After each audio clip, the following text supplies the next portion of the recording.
Hello everybody, this is Sherry at djsundries.blogspot.com. Welcome to day 2 of the Pick a Cartridge challenge over at gettingcricky.com. Now I know you already know it, but I'm using my Country Life cartridge today. And I have to say, this one's stretching me a little bit. I am making another Valentine, but this is a larger Valentine, and it's probably the last one I will make for this challenge, but you know, tomorrow's Valentine's Day, so I had one more I needed to get done. So let's get started. So the first thing that I did is I found this piece of paper in my scrap stash. Now, to me, this paper reminded me of blue jeans. In fact, that's why I pulled it out, and I'll show you why in a minute. And I really like this paper, especially because I'm making a male Valentine's card. Now, unfortunately, I didn't do my math correctly and I miscut it, and I ended up cutting it just about 5 1/4 inches wide by 8 inches. So when I scored it and folded it, I have a 4-inch card by 5 1/4. So I had my math off, but that's okay because it's a homemade card, and it will still fit within an envelope if I choose to put it in an envelope, and I may not because I'm actually making it for my son. So as I said, this is a cut at 5 1/2 inches by 8 inches and scored at 4 inches to form the card. And then I took a piece of this craft cardstock and I cut it at 3 3/4 inches by 5 inches. And this is going to be the second layer. Now I know this isn't traditional Valentine's colors, but we'll bring in some tradition in just a few minutes. But the first thing I want to do is I want to distress the edge of this craft cardstock just a little bit, and I'm using Fired Brick Distress ink here just to make it pop up against the blue. And I thought about doing 2 layers here and doing it also using the faded jeans, but when the red and the blue met, even though it's distress ink, when the red and the blue met on the craft, it just looked more like a dark kind of a blackish color, and I didn't really want that. So that's probably all I'll use that particular ink for. But I think let's go ahead and distress the edge of our card here too. I don't know if we'll even be able to tell that I did it. It adds a little bit of dimension, not much. It just kind of darkens it up. It's a good match color-wise, but it doesn't make a huge difference. That's definitely a step that you could skip. Now, let's move on and let me show you the images that I've made. I did use the Country Life, as I have been, and today I used the Farmer from page 33. And this is what he looks like with all of his layers put together. I cut out the white base at 4 inches, and then I cut his clothes the same blue denim, and then a red shirt and his little hands and face, and his eyes are just little dots I made with my zig pen, and his beard and his hat and the shovel. Now I thought about recutting this because I could have done a traditional size card and used this as the base, but then I wouldn't have had anything to put on it, and I didn't want to triple layer this particular one because of some of the things I'm going to do. So that's my Farmer, and the stamps that I'm going to be using today, actually I'm only using 1 stamp, and it is from the It's Valentine set, and I felt like it was perfectly appropriate to say I love you a bushel and a peck. It reminded me of a farmer. I actually was looking for a bushel basket, and I thought about changing. There's a wash bin in it, like an old-fashioned laundry barrel, and I thought I could kind of play with that, but it still didn't look quite right. So I thought, well, the Farmer will be fine.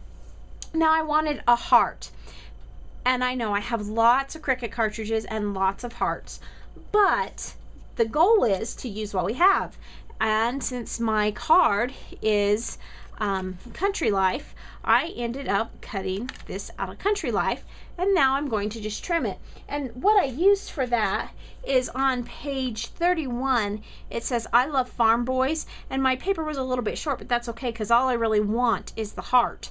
And so I cut that out at 4 1/4 inches, which makes a very large heart, and proportion wise he's much larger than my Farmer, but that's okay because I needed him to fit that I love you a bushel and a peck. And so I thought it would be okay. So now let's stamp our image on the heart. And so I've set up my Fisker stamp press here with I love you, a bushel and a peck. And I think I'm going to, or today I decided I'm going to use the faded jeans.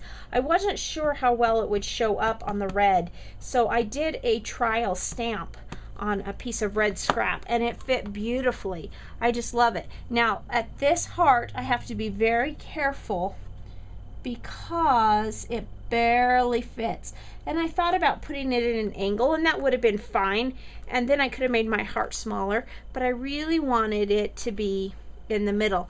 Now as you see, I did not stamp that well. That's not the stamp, that's me. So let's just turn it over and use the other side because you don't see the back side anyway, right? So we'll stamp that. Let's try that again. I'm going to move it off camera just so I can see it a little better. Get it lined up and stamp in the middle just like so. It doesn't happen very often with the Fisker stamp press, but every once in a while I don't get the whole image in there. Okay, so there we have I love you, a bushel and a peck. And I know that I mentioned I probably wouldn't distress anymore, but now that I see it, I think I'm going to just go back and kind of distress around the edges of my heart, and that'll give us a little break too.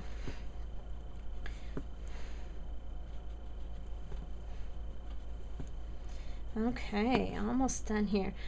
If you notice, I have a jacket on. I've been cold today. It's kind of cold where I live, and decided it was jacket weather, so I put on a long sleeve shirt and it wasn't enough, so I went ahead and put a jacket on as well.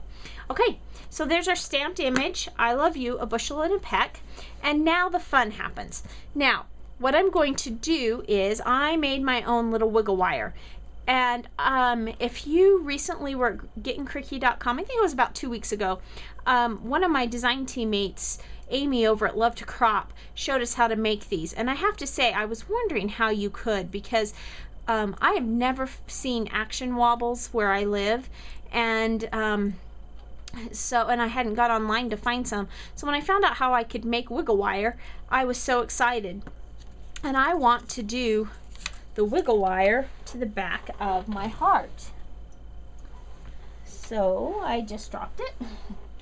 So we're going to attach the wiggle wire, and I think I'm going to attach it using glossy accents just to give it that extra strength, because I don't want it to come off. And of course I have to have a straight pen handy because it clogs frequently. If you haven't used glossy accents is just a fabulous product for attaching things that you need a stronger bond for. It's just a really good glue, and of course the fun you can have with glossy accents is pretty incredible too. The glossing things up and giving them dimension. So I'm just going to set that aside and let that dry while we do the base of our card. So we have our card here, and I found this ribbon that I picked up at Joann's at Christmas time, and it's, oh look at that, even a piece cut. And this is just it just reminded me of a country time ribbon, and I'm just going to tie a bow, and I want to tie it kind of towards the bottom of my card.